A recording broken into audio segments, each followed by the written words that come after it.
Es fácil juzgar el pasado con ojos modernos, asumiendo que la boda siempre fue una celebración del amor. Pero en los siglos oscuros, el amor era un lujo peligroso que pocos podían permitirse. La realidad de la noche de bodas medieval era mucho más pragmática y aterradora. Era un mecanismo de supervivencia. Dos extraños, unidos por la política y la sangre, eran forzados a una intimidad inmediata para asegurar el futuro de la dinastía. No importaban los sentimientos, solo la producción de herederos.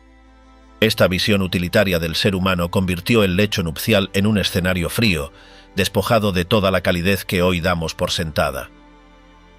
El contrato de carne y tierra.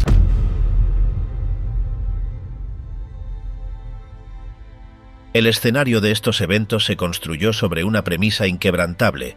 El matrimonio era un asunto de Estado y de economía, jamás de afecto. Desde el siglo V hasta finales del siglo XV, Europa funcionó bajo un sistema donde las personas eran piezas de ajedrez. Lo que no todos saben es que la Iglesia y las leyes seculares libraron una batalla silenciosa sobre qué definía realmente a un matrimonio. Para los señores feudales, la unión se sellaba con la firma del contrato y el intercambio de dotes. Para la Iglesia, sin embargo, la validez final dependía de un acto físico, concreto e irrevocable. Esta discrepancia convirtió a la noche de bodas en un tribunal. No bastaba comprometer, había que demostrar. Las familias nobles arreglaban estas uniones con la frialdad de quien vende ganado. El duque de Normandía no buscaba una compañera, buscaba una alianza estratégica con Flandes. En este juego de poder, las mujeres eran vistas como el vehículo necesario para transferir propiedades y legitimar herederos. Un dicho de la época rezaba que ningún hombre se casaba sin arrepentirse, una frase que revela la hostilidad latente entre esposos que, a menudo, se conocían por primera vez el mismo día de la ceremonia. La coerción no era un accidente, sino la norma. Los padres negociaban el destino de sus hijos cuando estos apenas sabían hablar. Las promesas de matrimonio podían ser legalmente vinculantes desde que los niños cumplían 7 años. Imaginemos por un momento el terror silencioso de una niña que al crecer descubre que su futuro ya fue vendido a un extraño que le dobla o triplica la edad. No había escape. La estructura social estaba diseñada para que la negativa fuera imposible. Rechazar un matrimonio arreglado no solo significaba deshonra, sino la ruina económica de la familia entera y en ocasiones el destierro o el encierro en un convento. Así, los novios llegaban al altar no con ilusión, sino con la resignación de quien camina hacia el cadalso. Quizás el aspecto más perturbador de esta época fue la edad de los protagonistas.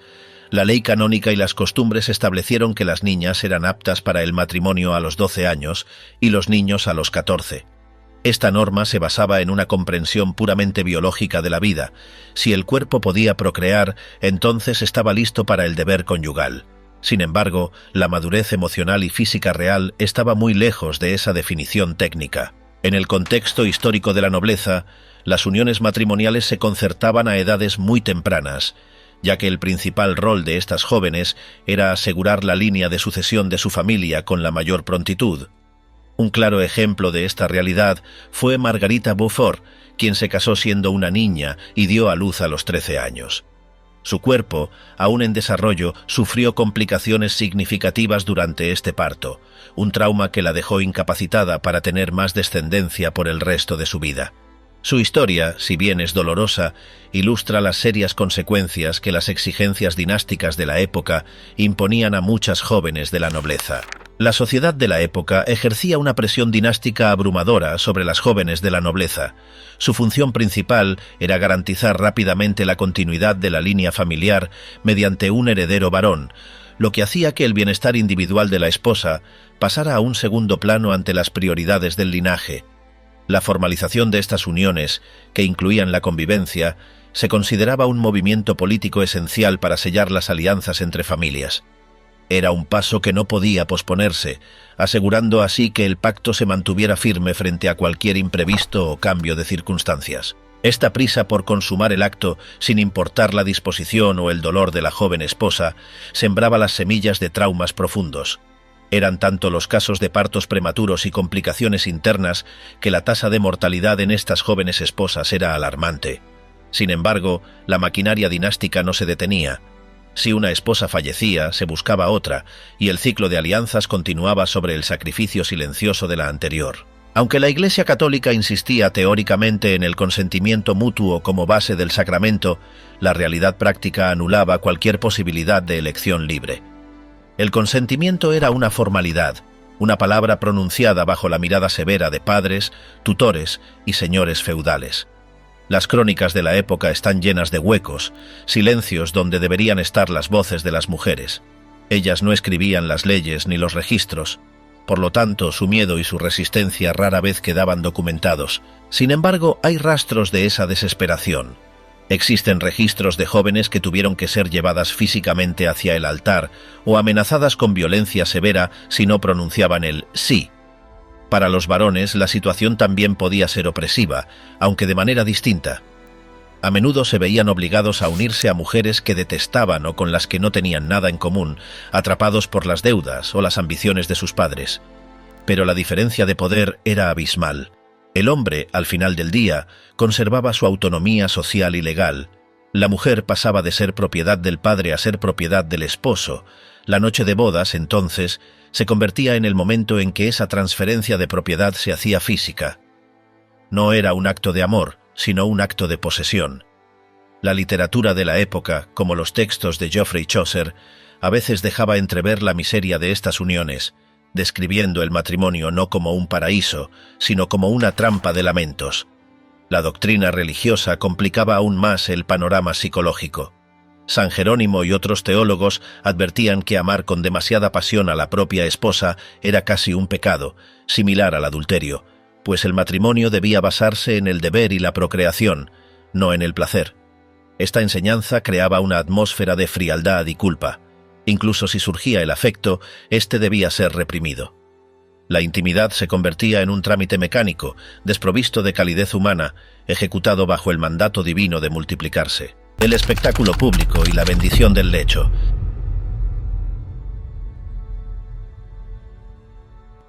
A medida que se acercaba el momento de la verdad, la privacidad se desvanecía por completo. Lo que hoy consideramos el momento más íntimo de una pareja, en la Edad Media era un evento comunitario. La boda no terminaba en la iglesia. La celebración continuaba hasta la misma habitación nupcial. Esta parte estaba oculta bajo capas de tradición festiva, pero su núcleo era profundamente invasivo. La ceremonia conocida como el encamamiento o wedding ceremony era el preludio necesario al acto final. No se trataba de dejar a los novios solos para que se descubrieran mutuamente.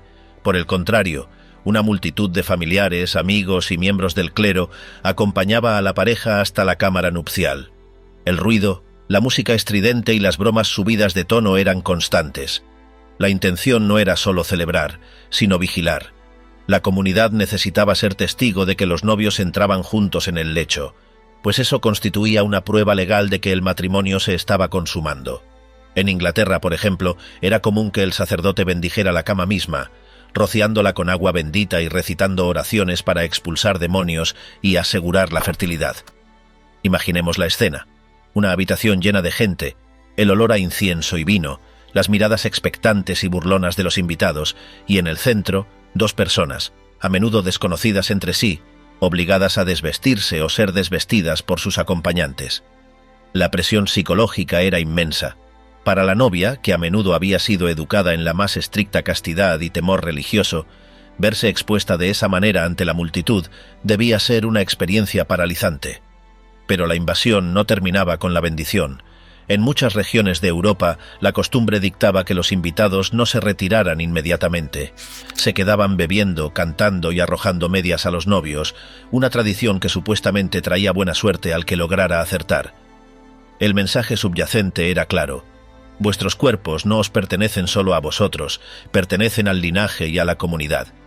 La intimidad era un lujo que la nobleza no podía permitirse.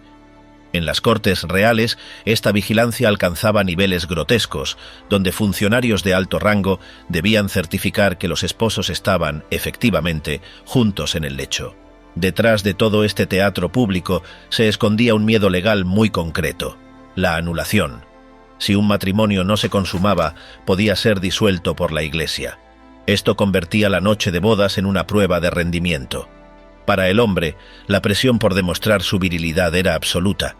Un fallo en este aspecto no era solo una vergüenza privada, sino una catástrofe política que podía despojarlo de tierras y títulos. Para la mujer, la presión recaía en su docilidad y, posteriormente, en la prueba de su pureza. Esta necesidad de validación legal transformaba el lecho nupcial en un escenario de ansiedad extrema.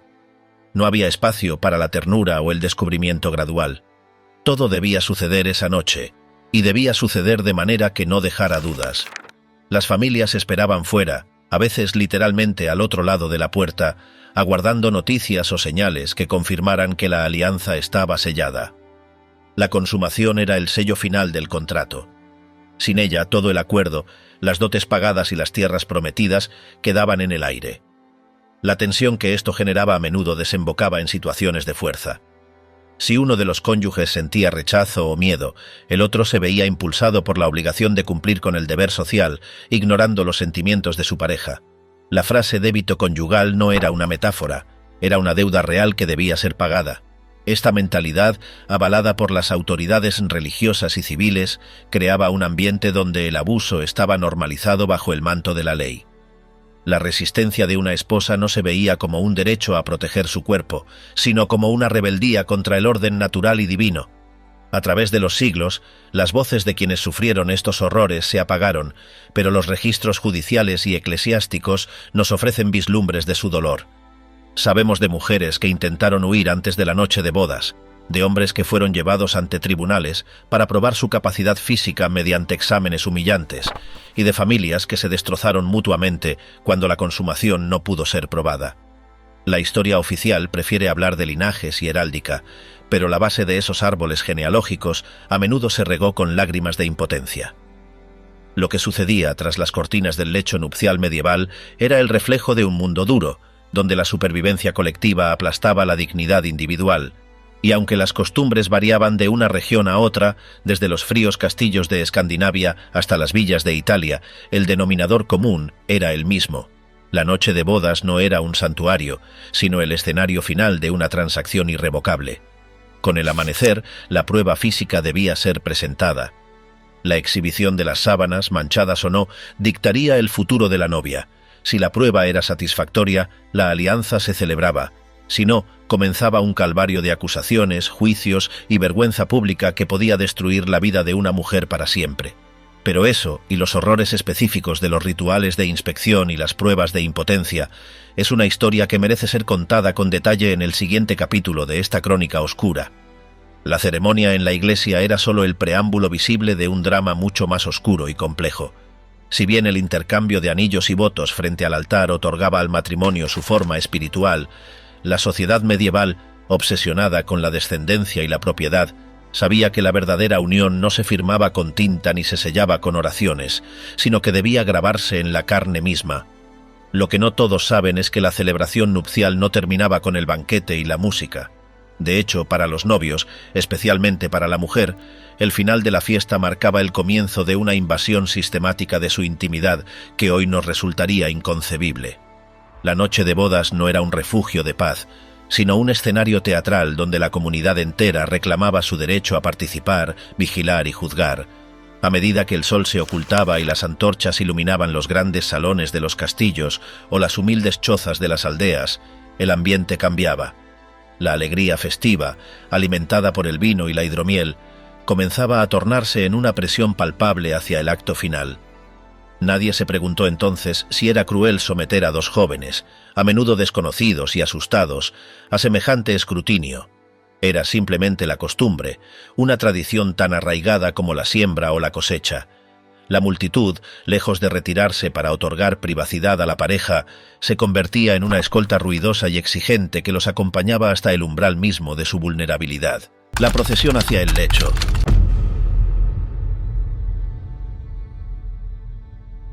El camino hacia la habitación nupcial constituía en sí mismo un ritual cargado de simbolismo y humillación latente.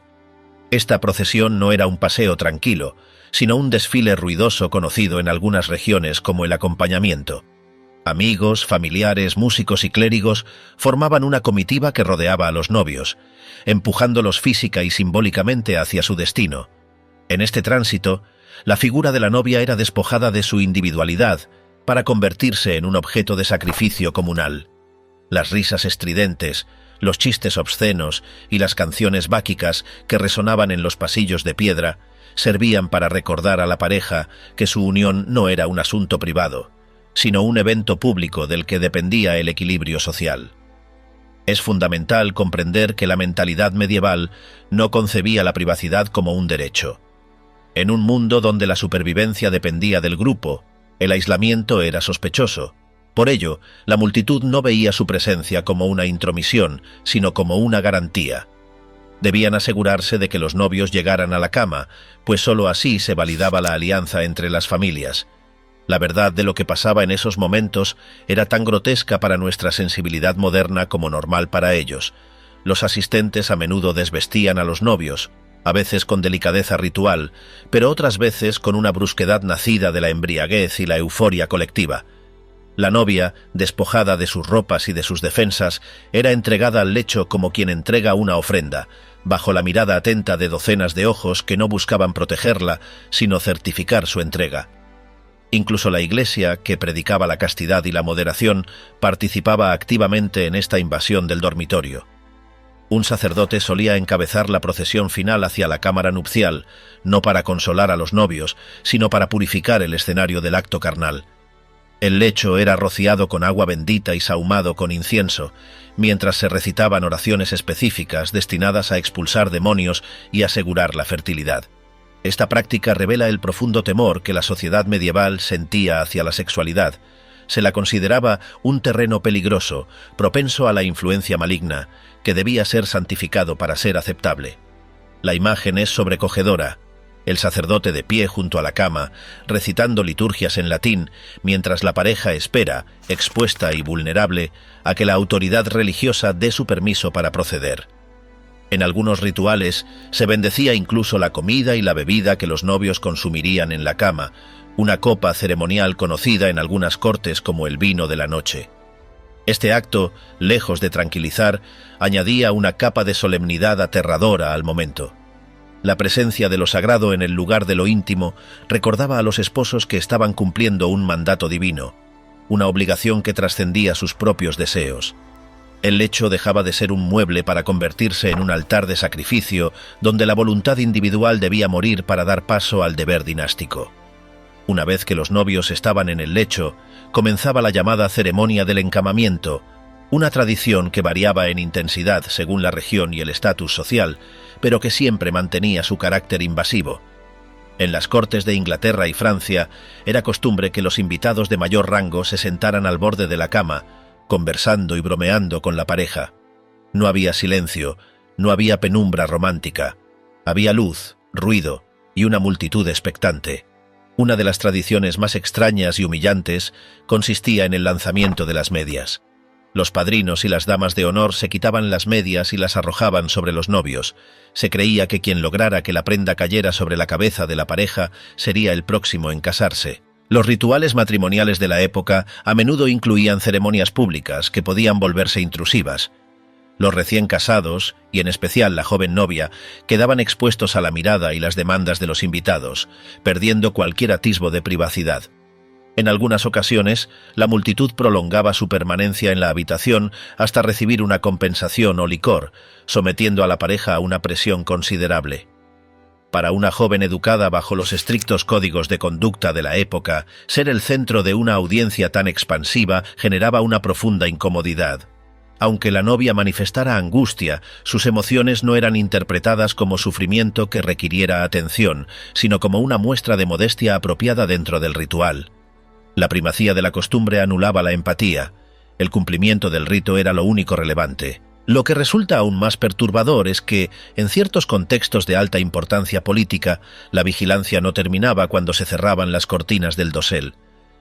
Para la realeza, donde la legitimidad de los herederos era una cuestión de Estado que podía provocar guerras civiles, la consumación debía ser verificada más allá de toda duda. Existieron casos históricos donde testigos selectos permanecieron en la habitación, ocultos o discretamente apartados, para dar fe auditiva o visual de que el acto había tenido lugar. Esta práctica transformaba la intimidad en una performance burocrática. El rey y la reina no eran amantes descubriéndose, eran funcionarios ejecutando un trámite administrativo bajo supervisión. En la historia de las monarquías europeas hay relatos de madres, tías o consejeros que se quedaban tras la puerta para escuchar, o que entraban inmediatamente después para inspeccionar. La presión sobre el novio en estas circunstancias era inmensa. La virilidad se convertía en una cuestión de honor público. Un fallo en el desempeño no era una cuestión privada, sino una humillación nacional que se rumoreaba en las cortes extranjeras a la mañana siguiente. Esta ansiedad performativa a menudo conducía a situaciones de impotencia psicológica, lo que a su vez generaba más intervenciones, remedios extraños y una mayor vigilancia, creando un círculo vicioso de vergüenza y fracaso. Para la mujer, la presencia de terceros significaba que cualquier grito de dolor o rechazo sería ignorado o, peor aún, atestiguado como prueba de que el deber se estaba cumpliendo, pues la resistencia femenina era vista culturalmente como parte del cortejo y no como una negativa legítima. Cuando finalmente la multitud se retiraba y la puerta se cerraba, si es que se cerraba, comenzaba la realidad del acto físico. Aquí es donde la historia se vuelve más sombría. El concepto teológico y legal predominante era el del débito conyugal o deuda matrimonial. Según esta doctrina, cada cónyuge tenía derecho sobre el cuerpo del otro, y negarse a la unión carnal era un pecado mortal y una violación del contrato. Sin embargo, en una sociedad patriarcal, esta deuda se cobraba casi exclusivamente sobre el cuerpo de la mujer. La esposa no tenía autoridad legal para rechazar al marido. La violación dentro del matrimonio no era reconocida como un crimen, era una imposibilidad jurídica, pues se consideraba que la mujer ya había dado su consentimiento perpetuo al decir sí en el altar. Para las jóvenes esposas que aún no habían alcanzado su desarrollo físico completo, la consumación del matrimonio podía resultar en serias complicaciones. La ley y la costumbre de la época priorizaban la alianza dinástica por encima del bienestar físico de la joven. Los registros históricos y las crónicas médicas de ese tiempo mencionan frecuentemente la aparición de complicaciones de salud graves en las recién casadas, tales como fiebres y daños internos, consecuencias que reflejaban la extrema presión impuesta a sus cuerpos. Es un hecho que el establecimiento de muchas de las grandes dinastías europeas se logró en parte mediante uniones tempranas que tuvieron un alto coste físico para las jóvenes involucradas. El esposo, por su parte, a menudo actuaba impulsado no por la crueldad personal, sino por la obligación y la ignorancia. Educados en una cultura que valoraba la dominación y veía la empatía hacia la mujer como debilidad, muchos hombres creían sinceramente que forzar la consumación era su deber. Se les enseñaba que la resistencia de la mujer era natural y que debía ser vencida. Además, el miedo a ser acusados de impotencia los empujaba a actuar con rapidez y brusquedad, eliminando cualquier posibilidad de ternura. Así, la noche de boda se convertía en un encuentro mecánico y doloroso, desprovisto de la conexión humana que hoy consideramos esencial. La tiranía de la sábana sangrienta.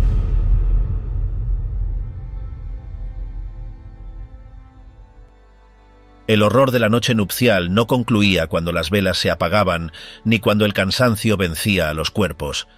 De hecho, se extendía como una sombra alargada hasta el amanecer del día siguiente, con el temido ritual de la inspección. La sociedad medieval, obsesionada con la pureza física y la transmisión legítima del patrimonio, exigía una prueba tangible, irrefutable y gráfica de que la novia había llegado intacta al matrimonio y de que la unión se había consumado biológicamente. Esta prueba no era un testimonio verbal ni una promesa sagrada, sino un objeto: la sábana nupcial manchada de sangre.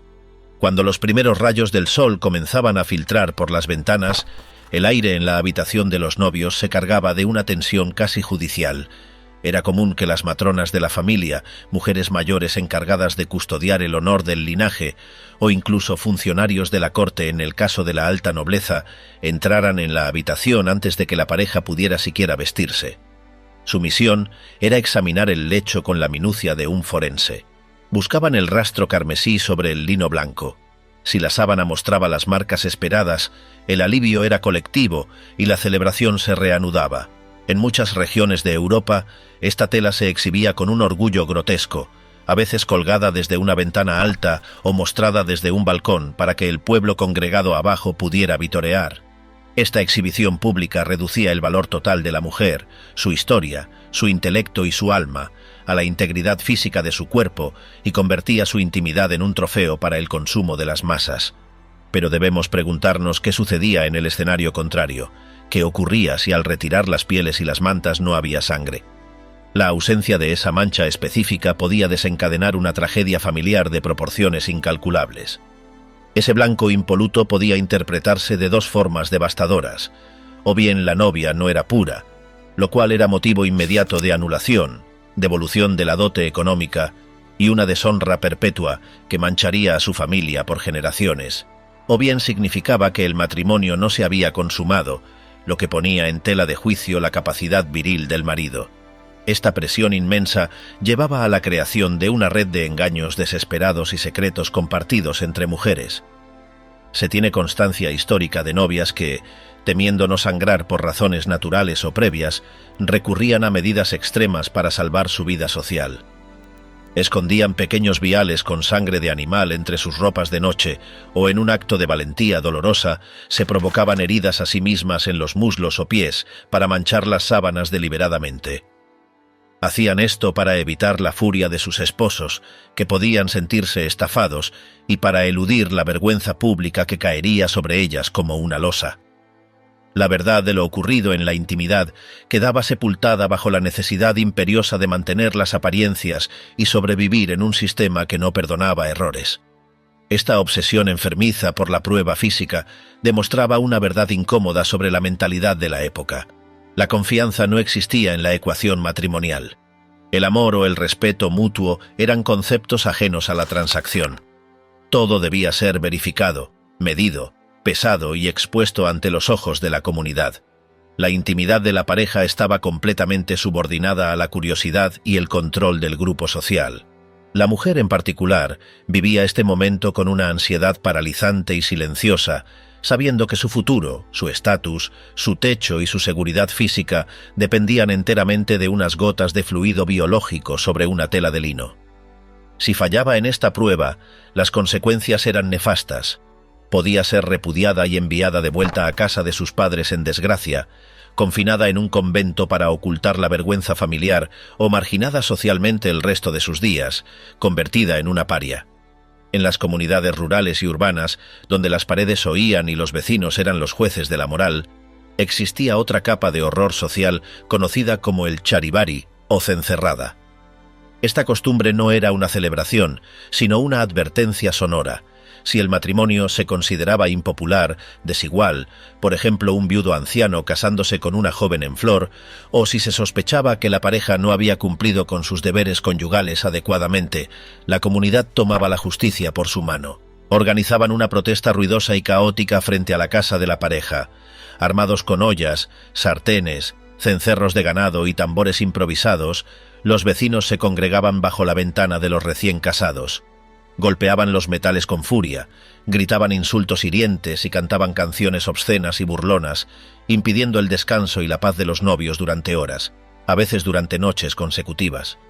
Aunque a veces se intentaba disfrazar de festejo tradicional, a menudo tenía un tono de castigo social severo, una manera agresiva de recordar a la pareja que no eran libres, que estaban bajo vigilancia constante y que su comportamiento debía alinearse con las expectativas del pueblo.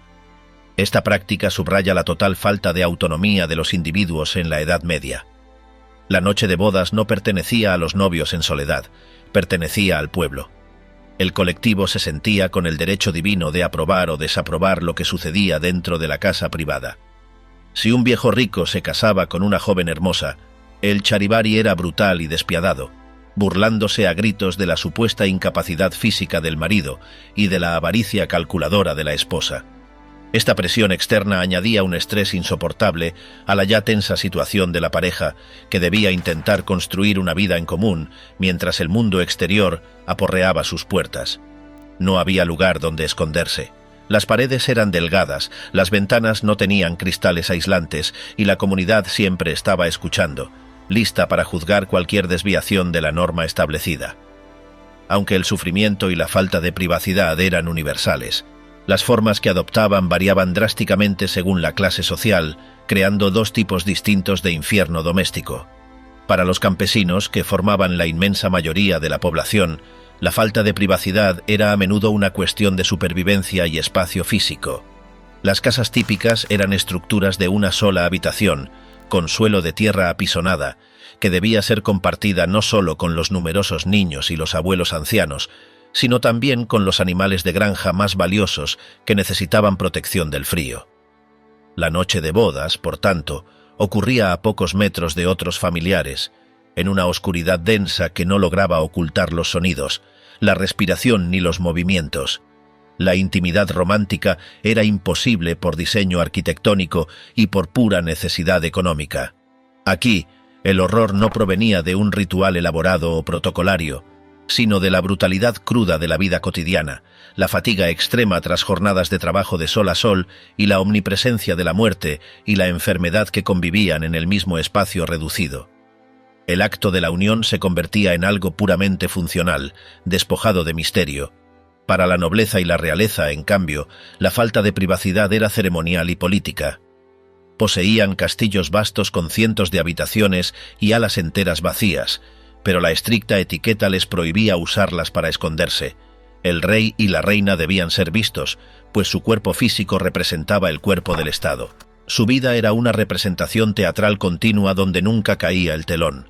La noche de boda real era un asunto de Estado documentado minuciosamente por embajadores extranjeros, cortesanos y clérigos. Estos testigos enviaban cartas detalladas a sus propios monarcas o al Papa describiendo la salud, el aspecto físico y el comportamiento de los novios en el lecho. En este nivel de la sociedad, los seres humanos desaparecían por completo bajo el peso aplastante de sus coronas y títulos. Eran reducidos a funciones biológicas, vientres para gestar y semillas para engendrar, nada más. La deshumanización era total, aunque estuviera disfrazada de lujo, sedas, banquetes y protocolo rígido. Una reina no tenía derecho al pudor. Un rey no tenía derecho a la debilidad, la maldición de la virilidad.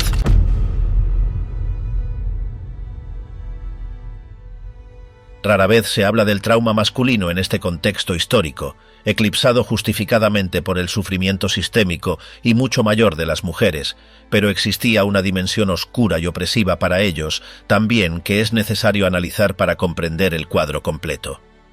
El hombre medieval estaba atrapado en una definición rígida, frágil y tóxica de masculinidad.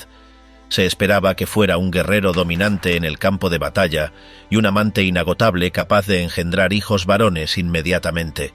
La noche de bodas era su prueba de fuego ante la sociedad y ante Dios. El miedo al fracaso, a la imposibilidad de actuar causada por la ansiedad escénica, el exceso de alcohol consumido en el banquete o simplemente el miedo, era una sombra constante que acechaba a los novios. La mentalidad de la época no atribuía estos fallos a causas psicológicas o biológicas normales, sino a fuerzas sobrenaturales. El temor a la brujería era real y palpable. Se creía fervientemente en la ligadura de agujetas, un hechizo mediante el cual una bruja o un enemigo envidioso ataba nudos en una cuerda mientras pronunciaba maldiciones para impedir que el hombre pudiera consumar su matrimonio. La medicina de la época, una mezcla peligrosa de superstición antigua y error científico, ofrecía remedios que hoy nos parecen grotescos y dañinos para asegurar el vigor. Los hombres recurrían a ungüentos tóxicos que causaban quemaduras, ingerían brebajes de hierbas desconocidas y recitaban encantamientos desesperados. Si un hombre fallaba en consumar el matrimonio, no solo enfrentaba una decepción personal, sino que se exponía a la burla despiadada de sus pares y a la intervención legal y punitiva de la Iglesia. Los tribunales eclesiásticos tenían la potestad de ordenar inspecciones físicas de sus partes íntimas para determinar si era estructuralmente capaz de procrear, un proceso profundamente humillante que despojaba al individuo de toda dignidad y lo reducía a ganado.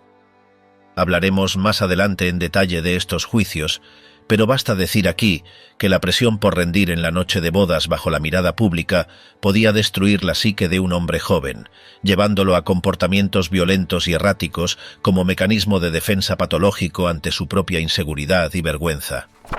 Así, la noche de bodas medieval transcurría no como un sueño romántico de dos enamorados, sino como una vigilia tensa, dolorosa y vigilada. Al amanecer, cuando las velas de sebo se habían consumido hasta el final y los invitados dormían su borrachera en los salones, La pareja quedaba sola por primera vez, pero el daño en su relación ya estaba hecho. La base de su matrimonio no se había cimentado en la confianza, la paciencia o el afecto, sino en la coerción social y el cumplimiento estricto de un deber público. Se miraban el uno al otro no como compañeros de vida, sino como extraños forzados a compartir un destino, unidos por una cadena invisible pero irrompible forjada por los intereses de sus familias. Esa primera noche establecía el tono sombrío para el resto de sus vidas. La mujer aprendía una lección brutal, que su cuerpo no le pertenecía a ella. El hombre aprendía que su valor como ser humano residía únicamente en su capacidad de dominio y reproducción. El silencio incómodo que seguía a los rituales ruidosos estaba cargado de palabras no dichas, de resentimientos que crecerían como mala hierba con el paso de los años. La historia oficial, escrita en los libros de linaje, registraría la fecha de la boda y el nacimiento del primer hijo, pero borraría convenientemente el miedo, el dolor y la soledad abismal de las horas intermedias. Sin embargo, para entender verdaderamente la sociedad medieval, debemos mirar precisamente en esos espacios oscuros, donde la tradición devoraba a la inocencia, y donde la noche de bodas dejaba cicatrices invisibles que ni el tiempo ni el olvido podían borrar completamente.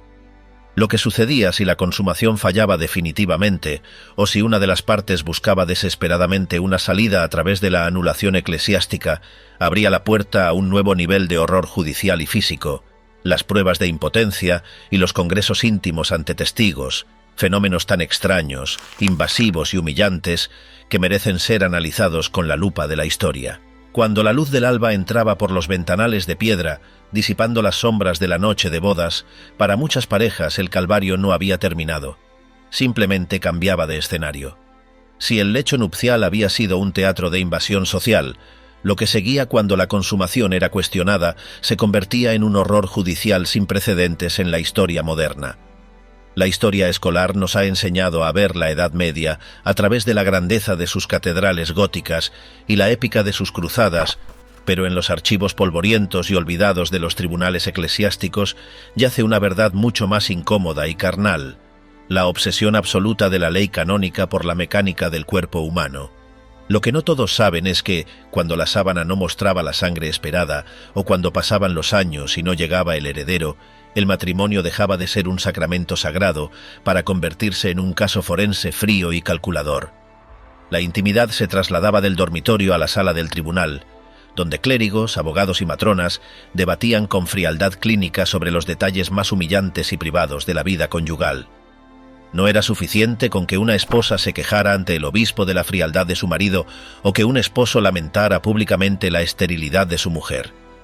En una época donde el matrimonio era indisoluble y sagrado, salvo por causas muy específicas y graves, la no consumación era una de las pocas llaves maestras para abrir la jaula de una unión infeliz. Pero girar esa llave requería atravesar un infierno burocrático de vergüenza pública. La sociedad, que ya había vigilado la entrada al lecho nupcial, ahora exigía inspeccionar las consecuencias biológicas de lo ocurrido, o no ocurrido, en él. Así nacieron los juicios de impotencia y los infames congresos ante testigos, capítulos de la historia legal europea que hoy parecen extraídos de una pesadilla distópica o de una ficción perversa, pero que fueron la cruda realidad para hombres y mujeres atrapados en uniones fallidas. El proceso comenzaba con una acusación formal. Si una mujer alegaba que su marido era incapaz de cumplir con sus deberes maritales, el tribunal no tomaba su palabra como prueba suficiente. La palabra de una mujer tenía poco peso legal. Se iniciaba entonces una investigación humillante. Primero, el hombre era sometido a una inspección física por parte de un jurado de matronas y médicos. Estos examinadores debían observar, tocar y a veces estimular al acusado para verificar si su cuerpo respondía como se esperaba.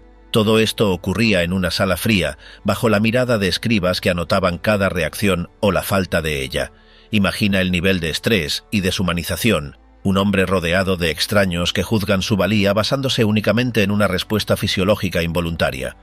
Pero si esta prueba no era concluyente, o si el marido afirmaba que su incapacidad era solo temporal o causada por un hechizo específico lanzado por una bruja celosa, la Iglesia podía ordenar la prueba definitiva, el Congreso.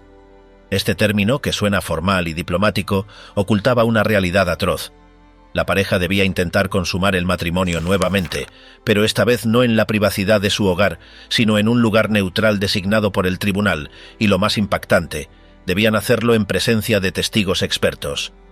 Las matronas, a veces acompañadas por médicos o representantes del obispo, permanecían en la habitación, a veces detrás de una cortina delgada, a veces observando directamente, para certificar si la unión se producía realmente. Tenían instrucciones de verificar la penetración y la emisión de fluido vital. La presión psicológica sobre la pareja era inimaginable. Se les pedía que realizaran un acto de intimidad y conexión bajo condiciones de laboratorio, observados como animales de cría. Bajo estas circunstancias, el fracaso era casi una garantía, lo que llevaba a la anulación del matrimonio y a la marca pública del hombre como impotente, una etiqueta que destruía su honor y su capacidad legal para volver a casarse o heredar en ciertos casos. Estos juicios revelan la faceta más controladora de la sociedad medieval. El cuerpo humano no era propiedad del individuo, era un activo de la comunidad y de la Iglesia. La sexualidad solo era válida si cumplía una función reproductiva y legal. Cualquier desviación, cualquier fallo en la maquinaria biológica debía ser expuesto, juzgado y corregido. Las actas de estos juicios, que aún se conservan en archivos europeos, están llenas de descripciones gráficas y tristes de parejas que, en lugar de amor, solo compartieron la vergüenza de ser examinados como especímenes defectuosos. El legado de estas prácticas es un recordatorio potente de cómo las instituciones pueden invadir los espacios más sagrados de la vida personal en nombre del orden y la tradición. La noche de bodas y sus secuelas legales no eran momentos de celebración del amor, sino mecanismos de control social diseñados para asegurar que la propiedad y el linaje fluyeran sin interrupciones, sin importar el costo humano, emocional y psicológico que pagaran las personas involucradas en el proceso. Las cicatrices de estas experiencias no sangraban como las heridas de espada, pero mutilaban el alma con la misma eficacia, dejando a hombres y mujeres rotos en un mundo que no tenía piedad para la debilidad ni espacio para la intimidad verdadera. La Inquisición del cuerpo, matronas y médicos.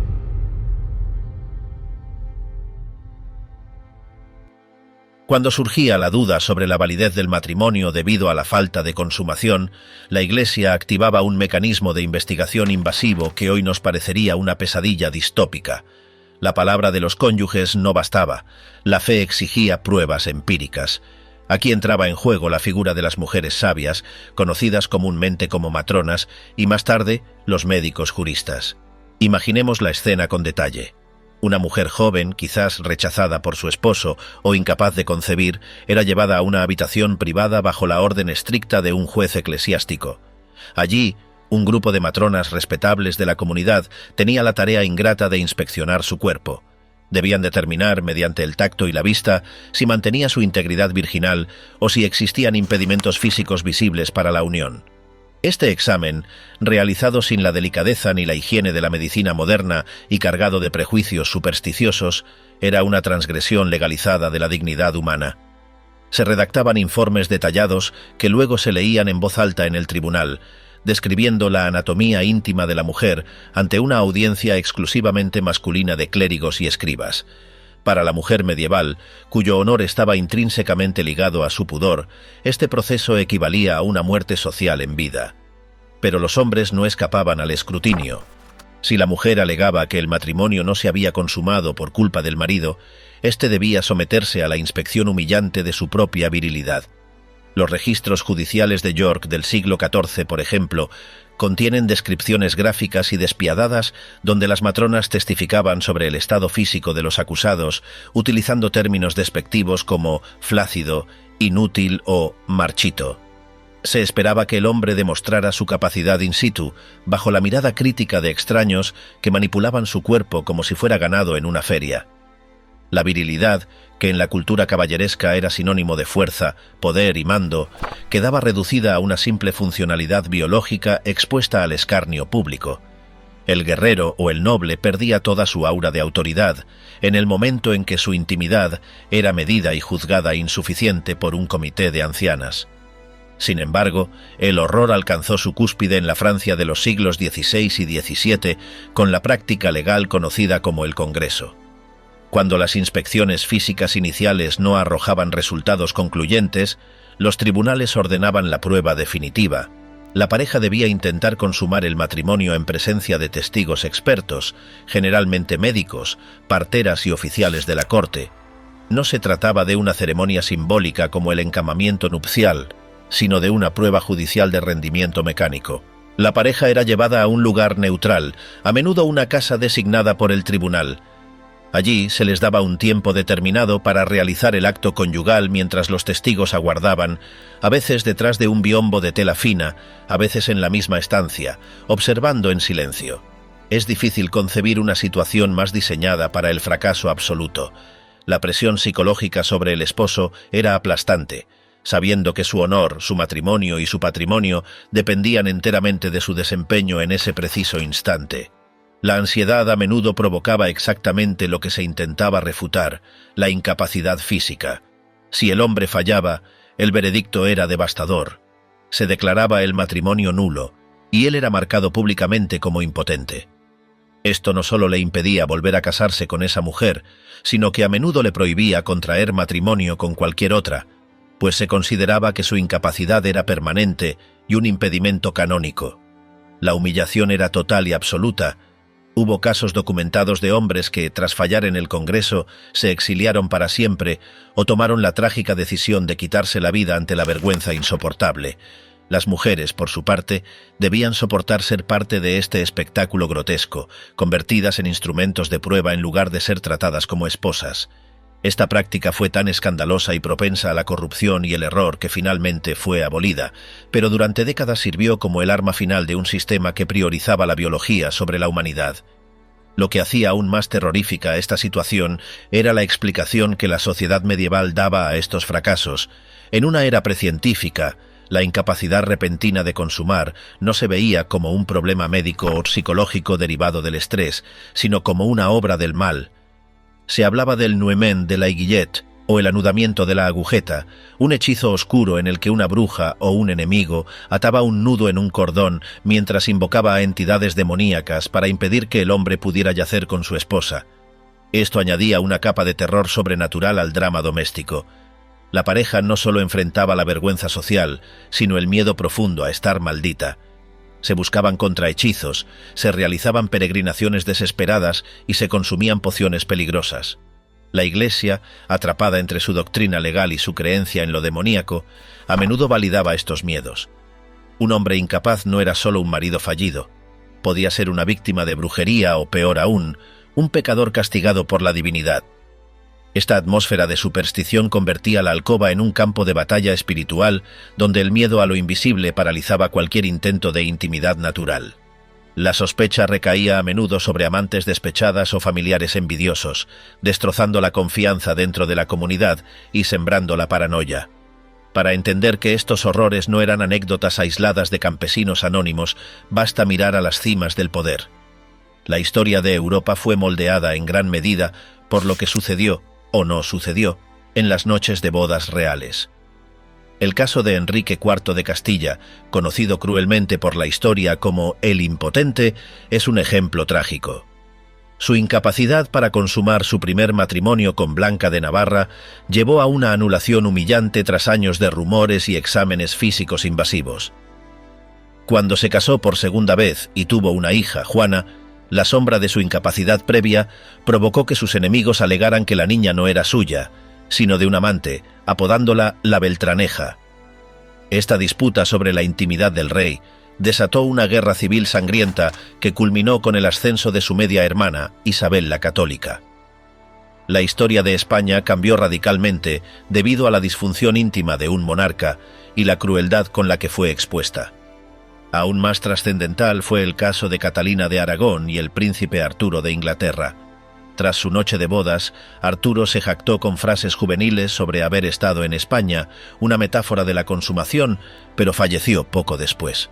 Décadas más tarde, cuando Catalina estaba casada con el hermano de Arturo, el infame Enrique VIII, y no lograba darle un heredero varón, esa primera noche de bodas volvió a ser el centro del debate geopolítico mundial. ¿Se había consumado o no el matrimonio con Arturo? Catalina juró hasta su lecho de muerte que había llegado intacta al lecho de Enrique, mientras que el rey buscaba testigos ancianos que recordaran las bromas de la mañana siguiente para probar lo contrario y anular su matrimonio. La obsesión de un rey por los detalles ginecológicos de una noche ocurrida 20 años atrás provocó el cisma de la Iglesia de Inglaterra y cambió el mapa religioso de Occidente para siempre. La privacidad de Catalina fue sacrificada en el altar de la política, demostrando que ni siquiera las reinas eran dueñas de su propia historia íntima. Más allá de los tribunales y los palacios, existía el sufrimiento silencioso de la vida cotidiana. ¿Qué pasaba con las parejas que lograban consumar el matrimonio, pero a costa de un trauma profundo? La respuesta yace en la frialdad de muchos hogares medievales descritos en las crónicas. La violencia o la coerción de la noche de bodas a menudo creaba un abismo insalvable entre los esposos. La mujer, habiendo aprendido a asociar el acto conyugal con el dolor, la vergüenza y la obligación, se retraía emocionalmente. El hombre, frustrado por la falta de afecto o cargando con la culpa de su propia brutalidad, buscaba consuelo fuera del hogar o se volcaba en la guerra y el trabajo. Se creaba así una dinámica de extraños conviviendo bajo el mismo techo. La literatura de la época a veces glorificaba el amor cortés, ese amor idealizado y no consumado hacia una dama lejana, precisamente porque el amor matrimonial real era a menudo una transacción decepcionante y dolorosa. El lecho, lejos de ser un lugar de encuentro, era el recordatorio nocturno de una transgresión de la voluntad. Muchos hombres y mujeres terminaban sus días volcándose obsesivamente en la religión, buscando en el amor divino el consuelo y la comprensión que el amor humano les había negado brutalmente desde su primera noche juntos. Para las mujeres que no lograban concebir tras esa noche, el estigma era doble. En una sociedad que culpaba casi exclusivamente a la mujer por la falta de hijos, la esterilidad, o barrenness, como se decía en inglés antiguo, era vista como un castigo divino. Soportaban remedios humillantes, peregrinaciones forzadas y la amenaza constante del repudio. La noche de bodas no era solo un evento de una vez, era la sentencia que dictaba su valor por el resto de su existencia, el despertar de la conciencia y el fin del teatro público.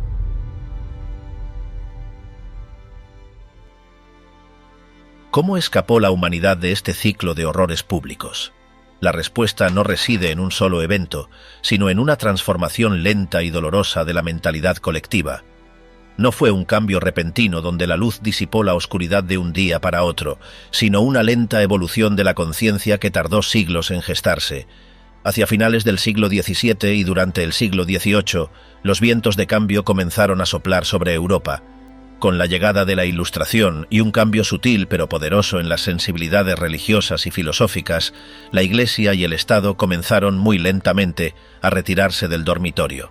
La idea del individuo como una entidad separada del clan y su derecho a un espacio interior sagrado comenzó a ganar fuerza.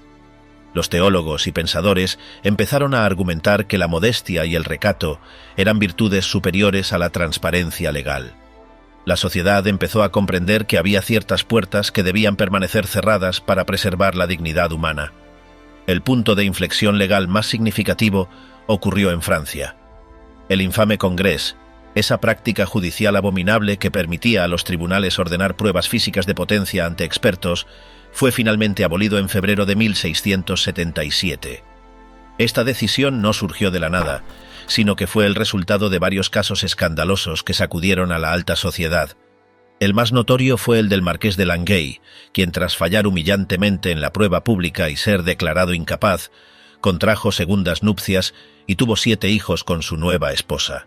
Este hecho probó ante el mundo la falibilidad absoluta de la prueba y la crueldad innecesaria de someter la biología humana, caprichosa y compleja, a un examen público bajo presión. Poco a poco, la medicina se volvió más científica y menos inquisitorial. Los médicos comenzaron a reemplazar a los clérigos en la comprensión del cuerpo. La presencia de testigos en la habitación nupcial, que durante siglos fue un requisito legal indispensable para validar la unión y asegurar la herencia, pasó de ser una norma a una costumbre folclórica en las zonas rurales. Con el tiempo, se transformó en una reliquia de mal gusto, una tradición bárbara que las nuevas generaciones, educadas en los valores de la privacidad emergente, rechazaban con vehemencia. Para entender la magnitud de este sufrimiento, es vital mirar más allá de las fronteras de la Europa medieval y observar cómo otras culturas gestionaron este momento crítico. La obsesión por la pureza y la prueba física no fue exclusiva de Occidente, aunque los métodos variaban drásticamente, revelando que el control sobre la intimidad era un fenómeno global impulsado por el miedo patriarcal. Si miramos hacia el este, en la China imperial, encontramos un sistema igualmente rígido, pero estructuralmente diferente. Allí, la presión no era judicial ni pública en el sentido europeo, sino intensamente familiar. La novia no se enfrentaba a un tribunal de jueces, sino al juicio implacable de la suegra.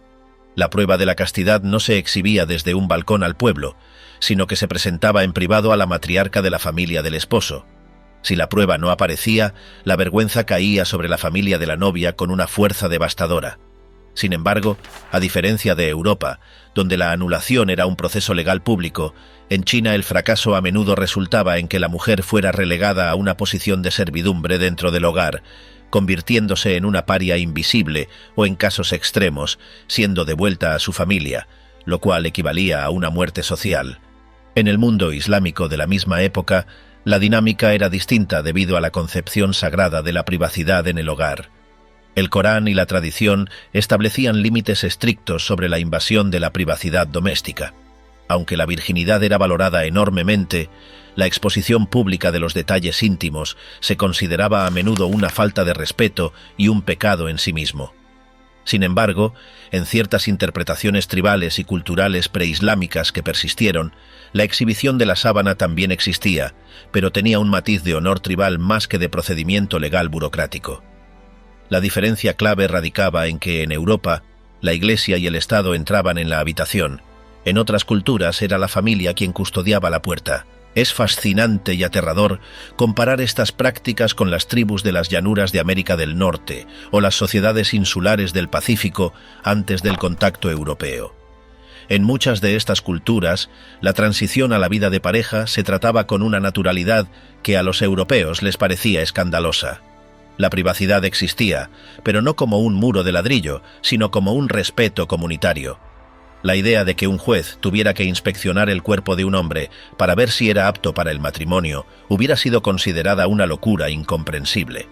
Esto nos demuestra que el horror que vivió Europa no era una condición natural humana, sino una construcción social específica nacida de la obsesión por la propiedad, la herencia y el pecado.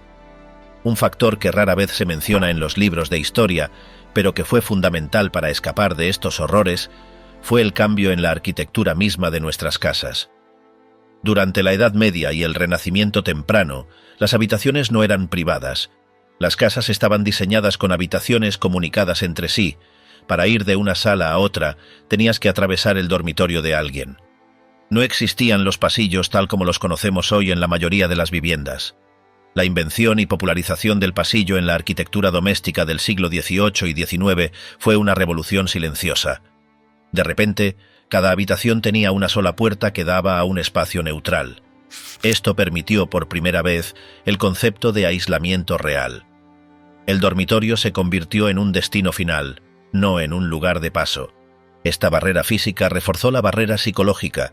Si la arquitectura permitía cerrar una puerta y estar verdaderamente solo, la sociedad eventualmente tuvo que aceptar que lo que ocurría detrás de esa puerta era asunto exclusivo de sus ocupantes. Este cambio físico coincidió con el ascenso del romanticismo. El concepto del matrimonio por amor, aunque tardó siglos en consolidarse completamente, comenzó a erosionar la idea del matrimonio como pura transacción comercial de tierras y títulos. Cuando el afecto mutuo se convirtió en un ingrediente necesario y valorado, la coerción de la noche de bodas dejó de ser vista como un deber natural para ser reconocida como el abuso sistémico que realmente era. La literatura y el arte comenzaron a retratar la unión no como un contrato firmado con sangre, sino como una fusión de almas. Sin embargo, debemos ser cautelosos y no idealizar el progreso. El fin de la inspección pública en la era victoriana trajo consigo un nuevo tipo de terror, el terror de la ignorancia. El péndulo osciló del extremo de la exhibición total al extremo del silencio absoluto. Las madres victorianas, traumatizadas por su propia educación puritana, a menudo enviaban a sus hijas al matrimonio sin explicarles absolutamente nada sobre la naturaleza de la vida conyugal, aconsejándoles simplemente que cerraran los ojos y pensaran en Inglaterra. Si la novia medieval sufría por la falta de privacidad, la novia victoriana sufría por la falta de conocimiento, enfrentándose a la noche de bodas con un miedo nacido de la desinformación total, creyendo a veces que estaba siendo sometida a un ataque terrible en lugar de a un acto de amor. Los ecos de estas prácticas antiguas tardaron mucho en desaparecer y en algunos lugares aún resuenan. Las pruebas de integridad física persistieron en ciertas culturas rurales de Europa del Este y el Mediterráneo hasta tiempos sorprendentemente recientes, bien entrado el siglo XX. La presión social sobre la fertilidad sigue siendo una carga pesada y asfixiante en muchas sociedades actuales, donde una mujer sin hijos es vista como incompleta o defectuosa, un remanente directo de aquella mentalidad que valoraba a la esposa solo como un recipiente para herederos. Incluso hoy, en comunidades cerradas y altamente tradicionales alrededor del mundo, se escuchan historias de rituales que nos recuerdan inquietantemente a la Edad Media. Ceremonias donde las mujeres mayores esperan fuera de la puerta o donde se exige ver pruebas visuales de la consumación.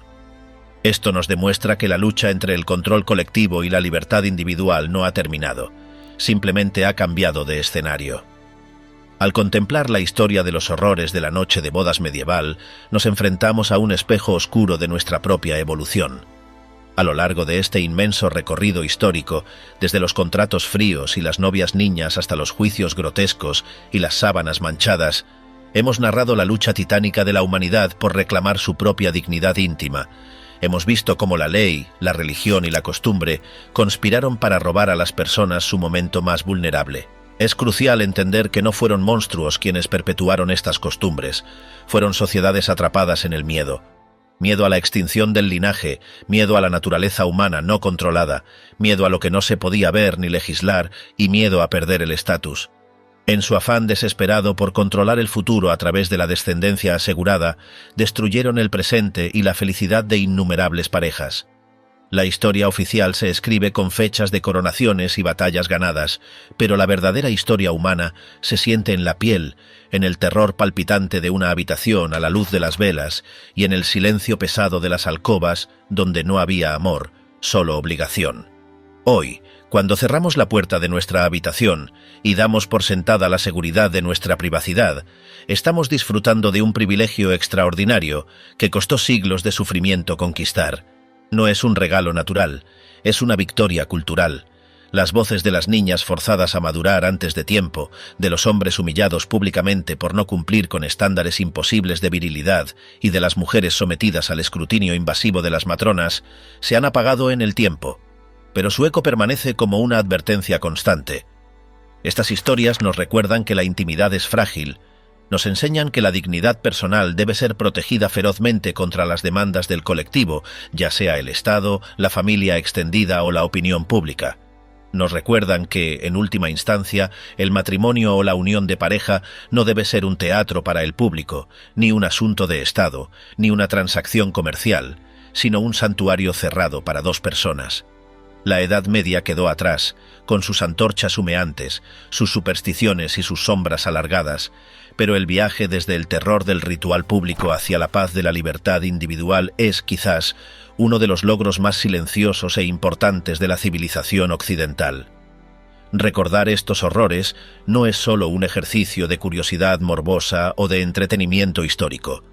Es un acto de reconocimiento. Es un homenaje necesario hacia aquellos que vivieron, amaron y sufrieron en un tiempo donde el amor era el menor de los requisitos y la noche de bodas, la más larga y oscura de las pruebas.